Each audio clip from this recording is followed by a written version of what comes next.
ese murabona iki kintu cyiza cy'ubwenge Lucky akoze kuba ahishe Mama Lewis umukobwa Alice akaba yanze kumubwira ko amuzi, kandi turabizi neza ko amuzi ndetse bakaba banabana, ariko ubwo yarahuye na Mama Lewis arimo kugenda ahise amubaza ati nta mukobwa w'inzobe uzi utuye muri zino quartier witwa Alice ugiye gusa nanjye, ariko ngira ngo murabona ko hano Lucky akoresheje ubushishozi akaba yanze kuba yamumubwira, kandi tubizi neza ko amuzi. Ese ibi bintu namwe murabona ukuntu ari byiza, ukuntu arengeye Alice? Reka ngusabe niba ugeze hano bwa mbere ukande subscribe ndetse ufungure inzogera kugira ngo upload zacu zigeze kugeraho ku gihe, dukomeze kugenda twiganirira kuri filime yacu The Homeless Girl, ibintu birushaho kuba byagenda neza, turashaka kugenda dusobanukirwa akantu ku kandi ndagusaba kugira ngo dusangize igitekerezo cyawe, tubwire uko ibintu uri kubibona, ese uratekereza bizaba byaherera hehe?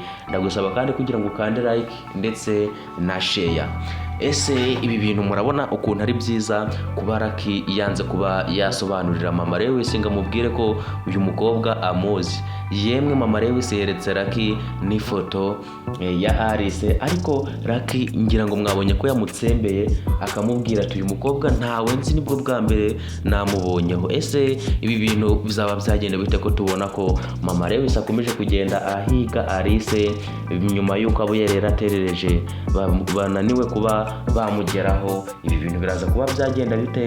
Ese naza kumenya hari muratekereza ari buze kuba yamukorera iki, ko twumva ko nta cyiza mushakira, ashaka kuba yamukura mu nzira kugira ngo Trish yakunda azashakane na Lewis? Ibi bintu bizaba byagenda bite guys? Reka ngusabe nanone niba utari wakanda subscribe kugira ngo uyikande ndetse ufungure inzogera kugira ngo upload zacu zijye zikugeraho ku gihe. Reka ngushimire kandi nawe wakomeje kubana natwe ndetse ukaba warakanze na subscribe, ndabigushimiye.